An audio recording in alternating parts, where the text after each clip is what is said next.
Hi guys, this is another video for DJ's Video Diary. So for today's video, we're gonna celebrate my 27th birthday sa Azure and nag-stop over nga muna kami ni King dito sa SM Bikutan para kumain ng lunch. Medyo gutom na kami parehas. So hanggang dito sa SM Bikutan, nag-drawing pa rin siya and naglaro lang kami ng konti sa Tom's World. Ayan. And then, sumakay kami ng e-bike worth 50 pesos from SM Bikutan papuntang Azure kasi if mag-grab kami or taxi, siguro abutin ng 100. Ayan ang anak, dito tayo mag-stay.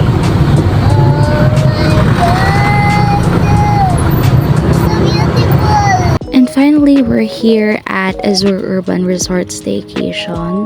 So, ayan, dito na kami nga binaba ni Kuya sa may Positano Tower. Actually, akala namin dun kami. So, kukunin ko lang sana yung paper.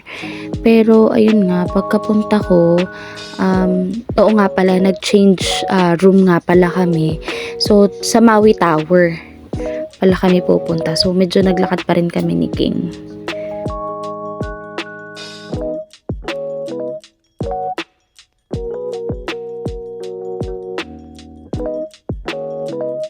And ayan nga, nandito na kami sa Maui Tower for check-in. So ngayon, kami pa lang muna ni King yung nandito kasi sina Jerome at si Tita ay on the way pa lang. Dati. You're scared. We're here. We're here? Mm-hmm. You. Okay, come on, let's go.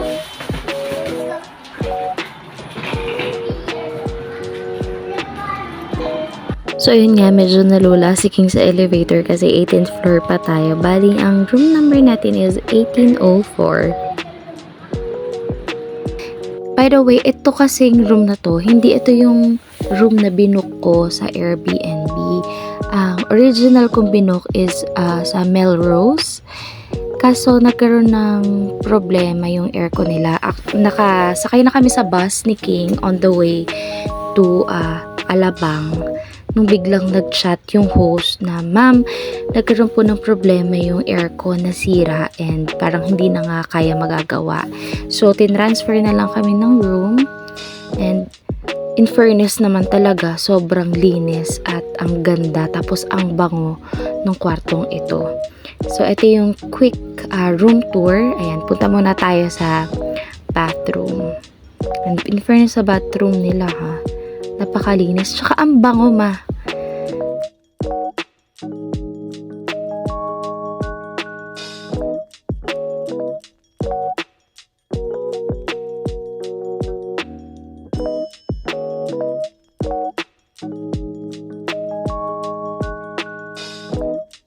Ayan, so sa mga nagtatanong dyan, sa isip nila, ang pangalan ng host natin is Blisscape.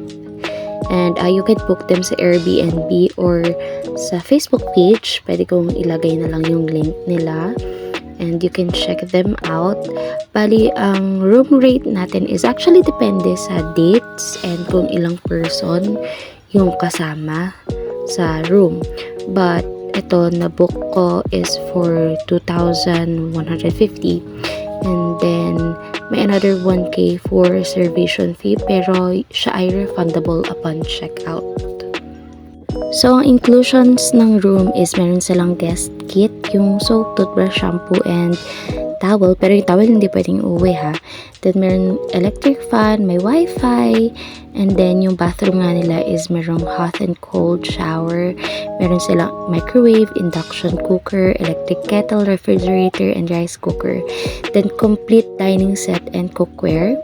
So, meron din silang mini gym equipment, billiard table, Bluetooth karaoke and guitar, board and card games, video game console with 600 plus games. And then we have here the pool view balcony with table, chairs, and hammock. Meron din silang one queen size bed with extra mattress and pillows for 4 packs. And syempre, air-conditioned yung room. Merong smart TV with Netflix.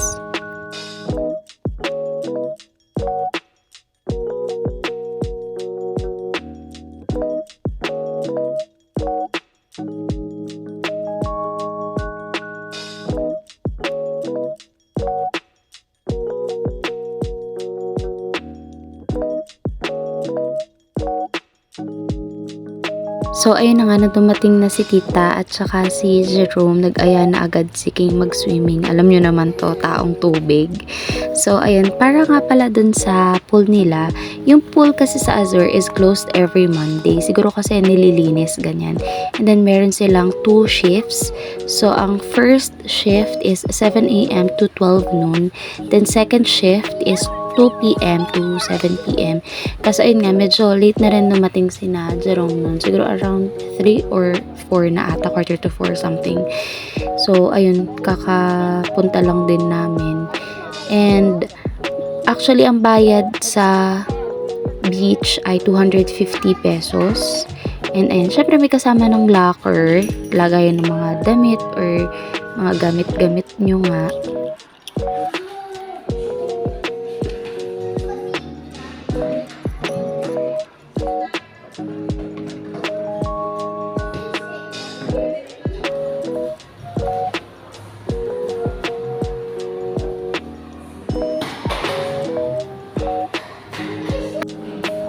So, ayan nga, nagpalit na nga kami ng pang swimming kasi hindi pwede dito yung kagaya nung sa probinsya na nakamaong na short, tas naka t-shirt, ganyan hindi pwede. Pag pupunta kayo sa mga ganyan, kailangan naka swimsuit or basta anything na pang swimwear. Ayun.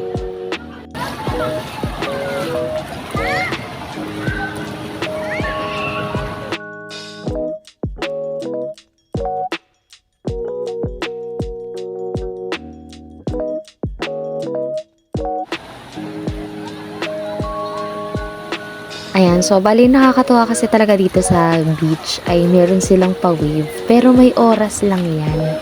Hindi ko lang alam kung ilan per shift, kung 3 ba or 2. Pero in fairness ang tagal din naman nung waves. At saka malakas, nadadala nga kami ni King. So natatakot ako kasi ang ginagawa ni King, sinasalubong niya yung wave, mamaya madala siya.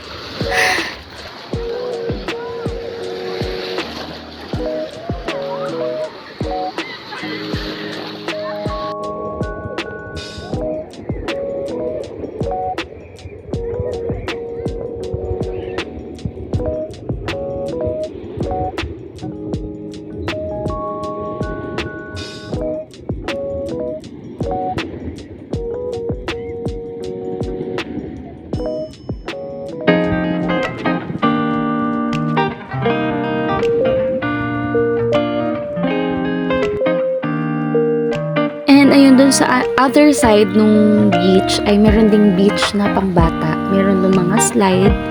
So, noong una hindi kasi alam ni King kasi hindi siya masyado lumalayo sa amin. And then, sabi ko nga, anak, tara dun sa kabila. Meron dun mga slide. Tapos nakita namin, ang dami nga ding bata na nandun na naglalaro. So, ayun, nag-enjoy naman siya. Tapos nagkaroon siya ng mga friends.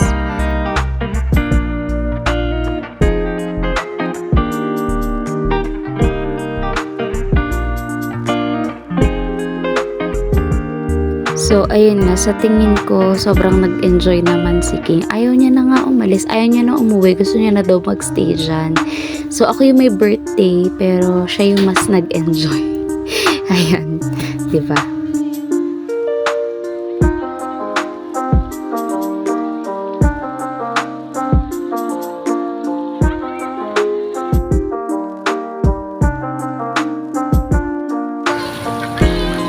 Tapos ayun nga, isa pa talagang love na love ni King sa Azure is yung sand. Nahilig siya maglaro ng ganyan. Ayun, so na-enjoy niya both sand tsaka pool. Yan, gustong gusto niya yung mga ganyan.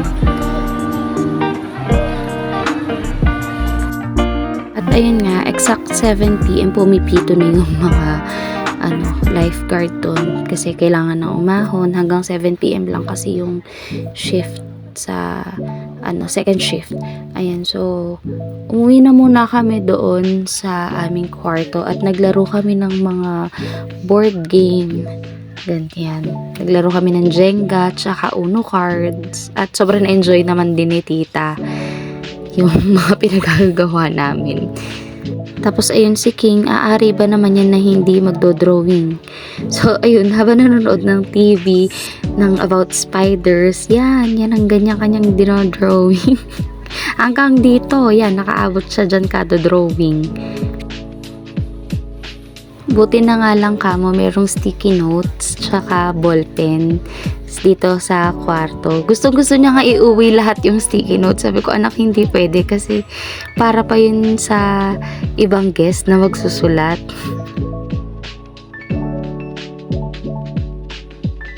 So, ayun, nag-dinner na kami. Bumili lang kami ng pizza, ng ice cream, tapos chicken. Kasi sa labas ng Azure, merong, andok. So, bumili na lang kami ng chicken. Then, after namin mag-dinner, ayan, naglaro ulit kami ng Jenga. Hindi ko na na-videoan, naglalaro kami ng Uno cards eh.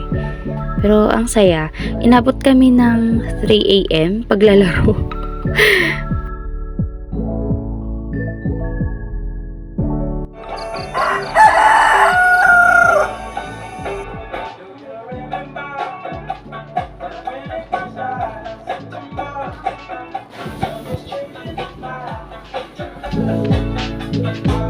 And on the next morning, paglabas ko, medyo maulan nga, ng konti lang naman. Mainit, pero maulan. Ganyan ang lagay dito.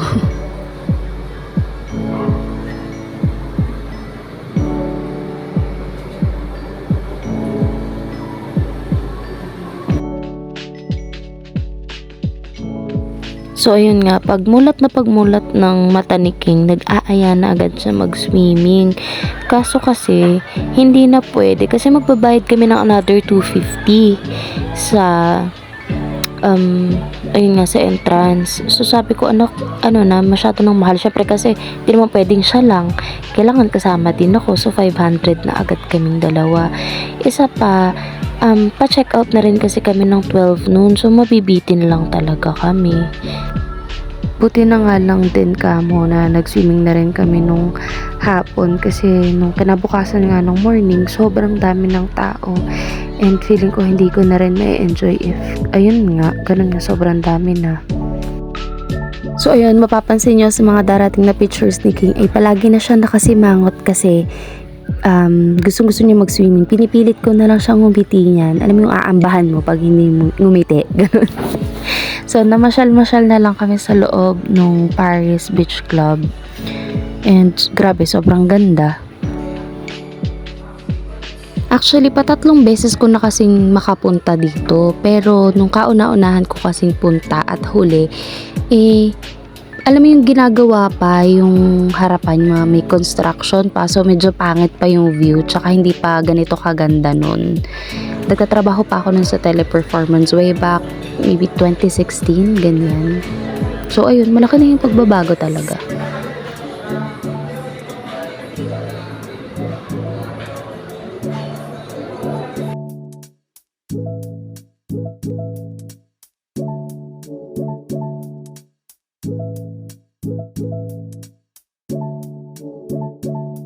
And so, ayun, bago kami mag-check out, naglaro muna kami ng Uno cards and kumain. Tapos, ayun na nga, dali-dali na kami nag-ayos ng damit kasi 12 po yung aming check out and it's time to go home. So, totoo naman kasi talaga sobrang nakakabitin yung 2 days and 1 night. Kung pwede nga lang magstay ng at least 3 days, diba? Pero, ayun, kung marami ka namang pera, why not? So, ayun na nga, it's time to go home. And, ayun, hinatid na lang kami sa may sakayan ng bus. Tapos, ayun, nakarating na kami ng SM San Pablo. Si King, since pinagbigyan ko nga siya na maglaro pa sa SM San Pablo, kasi nga, hindi na siya nakapag-swimming. So, para mawala yung sumpong, ayun, pinagbigyan ko muna ng saglit. Hindi pa daw kasi siya pagod eh.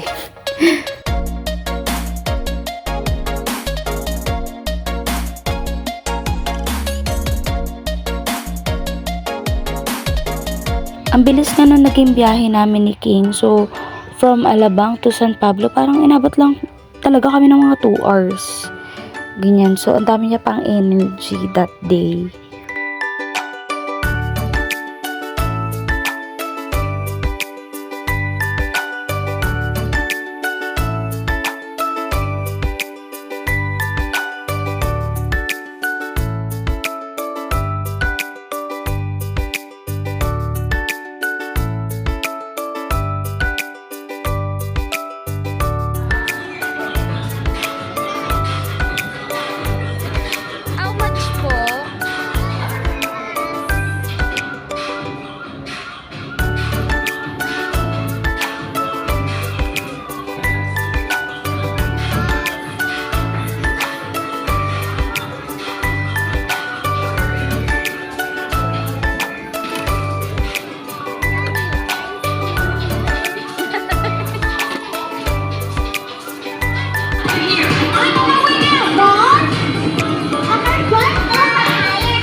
At ayun nga, pagkatapos maglaro ng bata, nagutom, nagyaya mag-french fries.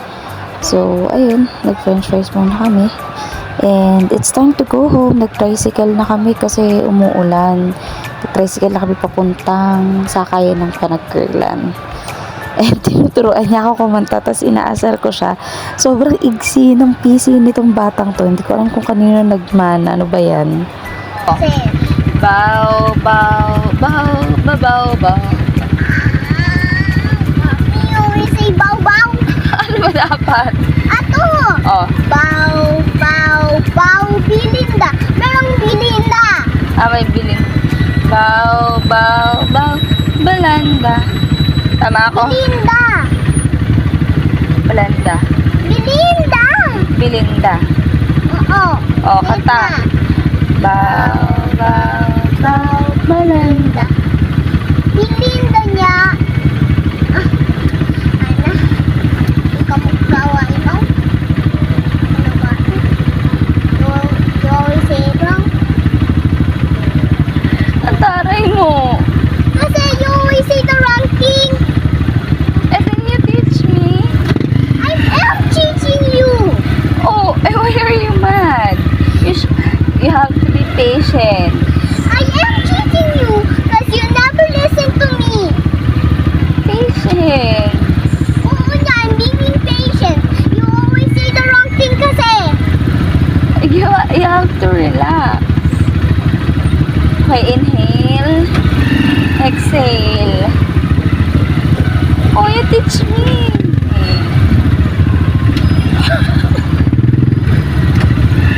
Oh, you're always mad at me. Why? Why you're getting mad? Ah, siya, wag na lang. Hindi na lang tayo friends. Bye. Ato. Bow. Belinda. Bow, bow, bow, Belinda. Oh. Bow Belinda. Bow, bow, bow Belinda. Yes. Oh. Bow, bow, bow, Belinda. Bow, bow, bow Belinda. Bow, bow, bow Belinda. You're the one I love. Oh, ganyan. Okay. Say it na. By yourself. Bow, bow, bow Belinda. Bow, bow, bow Belinda. Bow, bow, bow Belinda. Bow, bow Belinda. No, you're the one I love, sabi ko. You're the one I love. Yes, ganyan. Now you say it by yourself again because you said the wrong word. Later. Say it now. Later. And sana nag-enjoy kayo sa pang-aasar ko sa sarili kong anak. Hanggang sa muli mga kaibigang oso. Paalam!